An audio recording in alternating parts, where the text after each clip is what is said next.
Hello అందరికీ అందరు ఎలా ఉన్నారండి. Welcome back to my channel daily discoveries world. ఇవాళ మన వీడియో వచ్చేసరికి సాంబార్ని అయితే ప్రిపేర్ చేస్తున్నామండి. రెగ్యులర్గా ప్రిపేర్ చేసుకునే సాంబార్ కన్నా కొంచెం వెరైటీ అండ్ చాలా టేస్టీగా ఉండే సాంబార్ని అయితే ప్రిపేర్ చేస్తున్నాను. అండ్ ఈ సాంబార్ కోసం నేను వాడిన సాంబార్ మసాలా వచ్చేసరికి హోమ్ మేడ్ సాంబార్. సో దీనికి కావాల్సిన ఇంగ్రీడియంట్స్ అండ్ మెజర్మెంట్స్ అయితే చూద్దాం. ఫస్ట్ ఇక్కడ నేను సాంబార్కి కందిపప్పు ఒకటే కాకుండా ఎర్రపప్పును కూడా మిక్స్ చేస్తున్నానండి.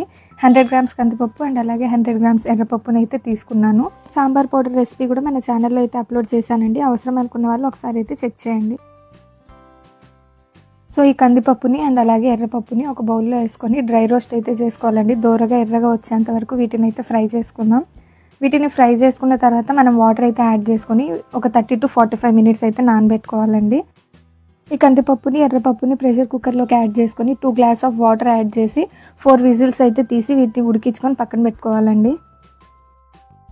సాంబార్లోకి అయితే నేను ఇక్కడ 3 క్యారెట్స్, 4 బెండకాయలు అండ్ అలాగే వంకాయలు కూడా తీసుకున్నానండి. 4 మీరు కావాలంటే ఏ వెజిటేబుల్స్ అయినా యాడ్ చేసుకోవచ్చు. అండ్ ఇలాగే 4 మీడియం సైజ్ టొమాటోస్ని తీసుకున్నాను. అండ్ అలాగే ఇక్కడ నేను ఆనియన్స్ని కూడా తీసుకున్నాను. మీ దగ్గర ఉంటే సాంబార్ ఆనియన్స్ని కూడా యాడ్ చేసుకోండి. కొంచెం కొత్తిమీర అండ్ అలాగే పచ్చిమిరపకాయలు, ఒక గుప్పెడు కరివేపాకును కూడా యాడ్ చేసుకుంటున్నాను. ఒక 50 గ్రామ్స్ వరకు చింతపండుని అయితే నానబెట్టి దాని ప్యూరీ తీసి పక్కన పెట్టుకోవాలండి. 2 ఎండుమిరపకాయలు అండ్ అలాగే జీరా వచ్చేసరికి 1 టీ స్పూన్, రుచికి సరిపడా ఉప్పు, ఆవాలు వచ్చేసరికి 1 టీ స్పూన్, జీరా పౌడర్ తీసుకున్నానండి 1/2 టీ స్పూన్, కారం 1 టేబుల్ స్పూన్ అండ్ నెక్స్ట్ వచ్చేసరికి మనం హోమ్లో ప్రిపేర్ చేసుకున్న సాంబార్ మసాలా పౌడర్ అనమాట. ఫస్ట్ ఒక ప్రాసెస్లోకి వెళ్ళిపోతే ఒక బౌల్ పెట్టుకొని దాంట్లో 50 గ్రామ్స్ ఆయిల్ యాడ్ చేసుకోవాలండి. ఆయిల్ హీట్ అయిన తర్వాత జీలకర్ర, ఆవాలు, 2 తెల్లుల్లిపాయలు అండ్ అలాగే ఎండుమిరపకాయలు, కరివేపాకుని యాడ్ చేసుకొని దీంట్లోనే క్యారెట్ అండ్ 2 పెద్ద మునక్కాయలు కూడా యాడ్ చేసుకొని మిక్స్ చేసుకోవాలండి. ఇప్పుడు దీంట్లోకి ఉప్పు అండ్ అలాగే 1/2 టీ స్పూన్ పసుపును కూడా యాడ్ చేసుకొని మళ్ళీ ఒకసారి మిక్స్ చేసుకోవాలండి.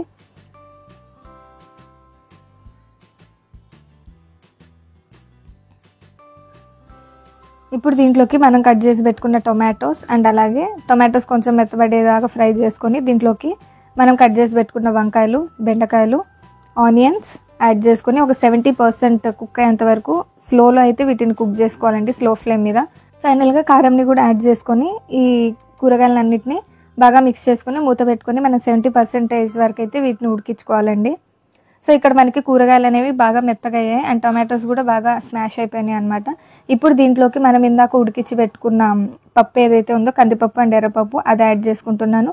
మనం తీసుకున్న చింతపండుని ప్యూరీ చేసుకున్నాం కదా, అది కూడా యాడ్ చేసుకొని మన సాంబార్ కన్సిస్టెన్సీకి తగ్గట్టు వాటర్ యాడ్ చేసుకున్నానండి. దీంట్లోకి ఇప్పుడు పచ్చిమిరపకాయలు, కొత్తిమీర అండ్ కరివేపాకుని అయితే యాడ్ చేసుకున్నాను.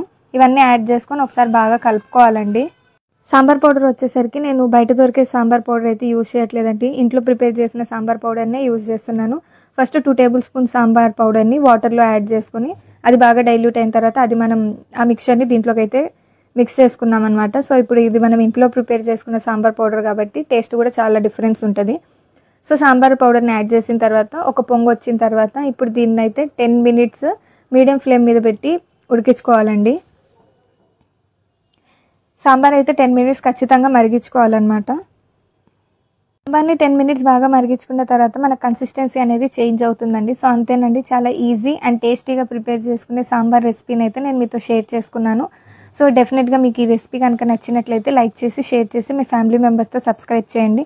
అండ్ ఈ రెసిపీని కూడా మీరు ట్రై చేసి మీకు ఎలా వచ్చింది అనేది నాకైతే కామెంట్ సెక్షన్లో మెన్షన్ చేయండి.